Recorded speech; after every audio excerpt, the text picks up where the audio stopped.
मांझिया नाम का भूत प्रकार है। मांझिया एक ब्राह्मण लड़के का भूत होता है जिसकी मृत्यु उपयन यानी कि मुंजा होने के पहले ही हो चुकी होती है।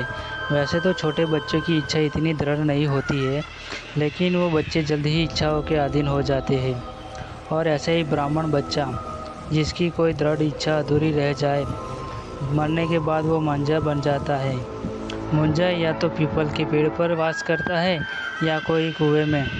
ज़्यादातर मंझिया लोगों को कोई तकलीफ़ नहीं देता, लेकिन कुछ ऐसे भी होते हैं जो लोगों को जीना मुश्किल कर देते हैं। अमावस की रात थी।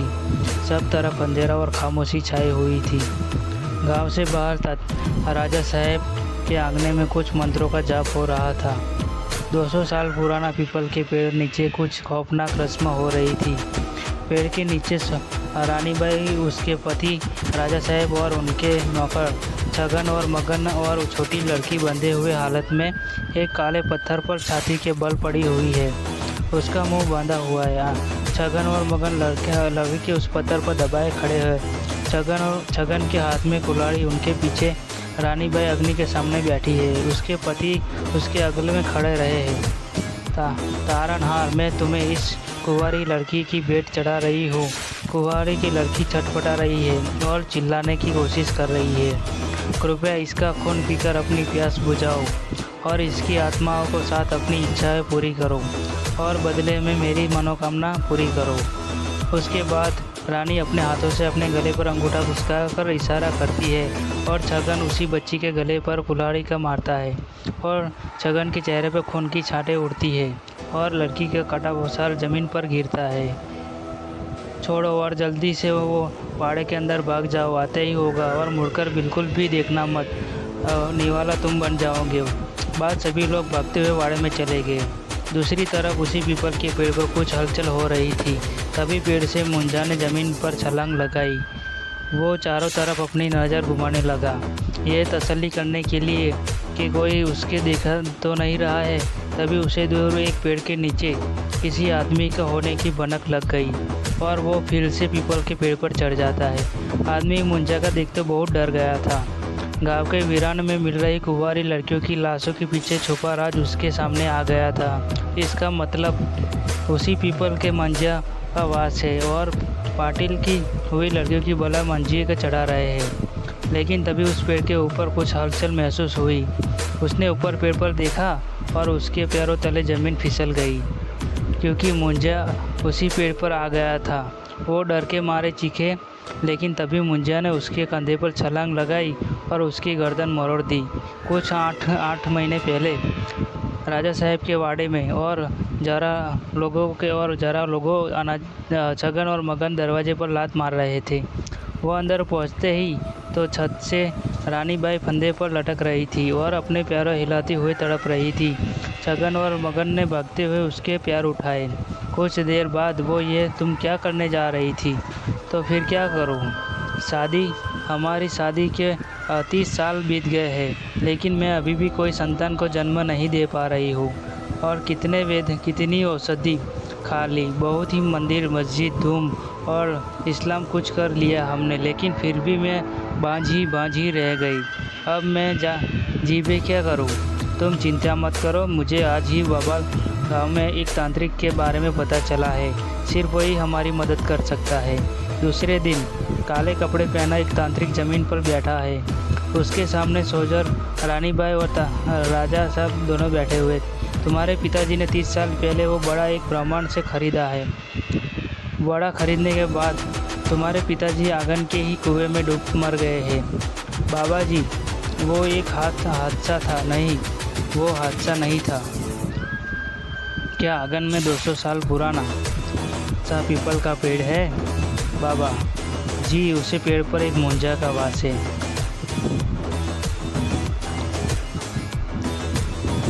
हाँ, क्या मतलब? एक ब्राह्मण लड़का की आत्मा है वो। मंझिया बड़े के पहला मालिक का बेटा है, जो कि एक ब्राह्मण था।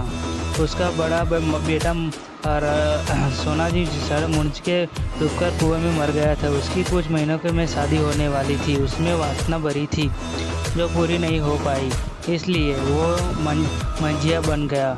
32 साल वो पीपल के पेड़ पर रह रहा है। काफ़ी दुखी है क्योंकि उसकी इच्छा अभी भी पूरी नहीं हुई है। वो चाहता है कि तुम इसकी इच्छा पूरी करो, इसलिए उसने तुम्हारा परिवार पर अपना कहर बरसाना शुरू कर दिया है ताकि तुम उससे तंग आकर उसकी इच्छाएं पूरी करो। उसने तुम्हारे पिताजी को कुएं में धक्का मारकर मार डाला, लेकिन फिर भी तुम लोगों को इसका इशारा समझ पाए। इतने सालों से तुम्हारे बच्चे नहीं हुए, फिर भी तुम्हें इस मुंजा के बारे में पता नहीं चला। खैर वो सब चलता है क्योंकि तुम उसके कुएं कर फिर तुम खुद की संतान होगी के बारे में बाबा जी मुंजा को खुश करो, लेकिन कैसे? उसे 4 कुंवारी लड़कियां की बलि चढ़ाओ। ये सुन वो दोनों काफ़ी चौंक गए। अपने कानों पर बिल्कुल भी विश्वास नहीं हुआ, लेकिन कुंवारी लड़कियों की बिल लेकर वो क्या करेंगे? वो अपनी आत्मा वासना की आत्माओं से पूरी करेंगे। कुंवारी लड़कियों का खून पीना चाहता है, उनकी आत्मा अपने कब्जे में करना चाहता है। तुम इस बात का ठंडे दिमाग से विचार करो। इसके बाद वो दोनों वाड़ी पर आए। बहुत ही विचार करने के बाद उन्होंने राजा की बात की, लड़कियां की बलि देंगी। उसके वफादार छगन और मुगन को बुलाया गया। छगन दोनों सगे भाई थे। पीढ़ी पर दर पीढ़ी उनके खानदान के मर्द पाटिल के यहाँ नौकरी करते थे। राजा साहब की कुंवारी लड़कियों को उठाने का जिम्मा दिया और उसके बाद वो आदिवासी गरीब गांव वाले और बंजर कुंवारी बच्चे उठाने लगे। उन्होंने चौथी बलि चढ़ाई, लेकिन उसके 3-4 महीने बाद भी सोजा रानी बाई ये देख वही फिर से तांत्रिक के पास गए। तब तांत्रिक ने कहा कि मुंजा अभी खुश नहीं हुआ है, वो तुम्हारे उसके प्रति पूरा समर्पण चाहता है और चाहता है कि तुम उसे तब तक कुंवारी लड़कियां की बलि चढ़ाओ जब तक मुंजा खुश ना हो जाए। रानी बाई के पास कोई दूसरा रास्ता नहीं था, इसलिए वो इसके लिए राजी हो गई और फिर बलि का सिलसिला शुरू हो गया। गरीबों की कुंवारी लड़कियों को उठाया जाने लगी तो उनकी बलि मुंजा के चढ़ाई जाने लगी और मुंजा उनके खून से अपनी प्यास बुझने लगा। वो कुंवारी लड़कियों की आत्माओं के साथ ना जाने क्या करता, इसकी खबर किसी को नहीं थी। इसकी हत्याओं से पूरा मुंबई थर थर काँप रहा था। तो लोग अपने बच्चों को दिन भर में बाहर निकलने नहीं दे रहे थे। पुलिस इस जांच पड़ताल कर रही थी, सबूत नहीं छोड़ रहे थे। इसलिए मुंबई से CID ऑफिसर पांडे अपनी टीम को गांव में पहुंचा। उन्होंने जांच शुरू की, लेकिन उसी सुराग नहीं मिला। आज का दिन कुछ बंजारों का गांव का जंगलों में अन्न का की लाशों में मिल गई। गर्दन मरोड़ दी गई थी, उसका सर पीछे की ओर मुड़ा हुआ था। ऑफिसर पांडे इस जगह पर पहुंच गए। पांडे वाड़ा बस सामने ही था। नज़र उस पुराने पीपल के पेड़ पर पड़ी। ये हत्या की बाकी हत्याओं से अलग है क्योंकि इसकी मौत गला काटकर नहीं हुई है सर, लेकिन जिस तरह से आदमी का सर उल्टा मोड़ दिया है, इससे ये पता चलता है कि यह काम किसी साधारण आदमी का नहीं है, कोई पहलवान का काम है या कोई भूत पिशाच का काम है। बाकी हत्या का कोई संबंध नहीं है क्योंकि कुंवारी लड़कियों की हत्या बलि के लिए दी गई है। कुंवारी लड़कियों की बलि वैसे चढ़ाई जाती है। उसी इलाके का हवलदार उनके साथ था। वो बोला, जी पांडे जी, कोई या फिर भूत या राक्षस का साहब क्या करे? भूत प्रेत पीपल के पेड़ पर रहता है। ऑफिसर पांडे ने उस पीपल और देखा, कहा, साहब पुलिस का वहाँ पाट दिल के छगन और मगन वहाँ पहुँचे और उन दोनों पहलवान को देखकर पांडे ने एग्जिस्ट किया। मृत्यु कन्ना के घर पहुँचे। पांडे जी, आपके पिता की किसी दुश्मनी थी? नहीं जी, लेकिन मुझे लगता है कि उनकी हत्या राजा के छगन और मगन जी ने की है। लेकिन आपको ऐसा क्यों लगता है? क्योंकि कुछ दिन पहले उन्होंने मुझसे कहा था कि रात जब वहाँ खेत से लौट रहे थे तब उन्होंने रास्ते में छगन और मगन को ज़मीन खोदते हुए दिखा था। उनके पास ही ज़मीन पर एक बोरी पड़ी थी। ऐसा लग रहा था कि मानो उसमें कोई इंसान का बच्चा या उनसे कुछ उसमें है। वो बोल, इसमें गाय का मरा हुआ बछड़ा है। लेकिन उन्होंने शक हुआ क्योंकि इतनी रात को कोई बछड़ा दफनाने आता है। और उसके ठीक साथ दूसरे दिन गांव के दूसरी जगह ज़मीन से एक लड़की की लाश मिली निकलती। शायद मेरे पति उन पर नज़र रख रहे थे और उन्होंने कुछ देख लिया होगा, इसलिए उन दोनों की उनकी हत्या कर दी। पांडे जी ने ये सुनकर हत्याओं की जांच पड़ताल बहुत ही मजबूत कर दी थी। छगन और मगन पूरी नज़र रखी थी। छगन और मगन काफ़ी तेज और चालाक थे। छगन और मगन ये बात पता चल गई, पुलिस उन पर नज़र रखे हुए है। शाम को वो बड़ी पिछले दरवाजे से बाहर निकले, जंगलों से दूसरे गांव की तरफ गए। वहाँ से गुजरते वक्त जंगल में एक 910 साल की बच्ची को जंगल की लड़कियां जमा कर रही थी। पीछे से जाकर औरत के सिर में लाठी मारी और औरत को बेहोश कर दिया गया। उसके बाद छगन बच्ची को मुंह दबाकर उठा लिया, वाड़े में ले आया। रात को हो चुकी थी, सब तरफ अंधेरा छा गया था। रात के 12 बजा रहे थे। मालकिन एक बार फिर से सोच लो, पुलिस हमारे ऊपर नज़र रख रहे हैं। हम बलि चढ़ाएंगे तो पुलिस हमें रंगों हाथ पकड़ लेंगी।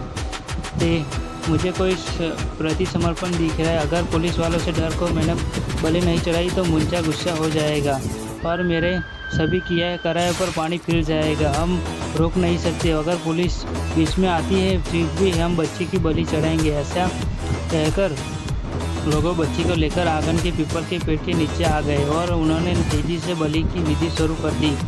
खाना छगन और मगन के दोनों हाथ मुंह बांधकर उसी पत्थर पर दबाए बैठे थे और छगन और मगन के कुल्हाड़ी हाथ में थी। आज्ञा का इंतजार कर रहे थे रानी बाई का। तो तारनहार, इस कुंवारी बच्ची की बलि स्वीकार करो, आगे बोलने ही वाली थी, तभी पांडे जी गोली हवा में चलाई।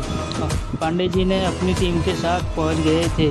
रुक जाओ वरना मैं गोली चला दूंगा। रानी साहिबा रुक जाओ। छगन और मगन दूसरी रिवॉल्वर रोकते हुए बोला, मुझ पर कृपा करो मुंजा।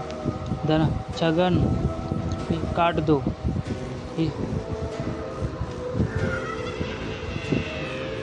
काट दो। और तभी छगन ने कुल्हाड़ी हवा में उठाई और पांडे ने उस पर गोली चला दी। गोली उसके छगन के सीने में लग गई। छगन रुका नहीं। उसने जख्मी होते हुए भी बच्ची का गला पर कुल्हाड़ी मारी और बच्ची को गर्दन काट गई। उसका सर जमीन पर गिर गया।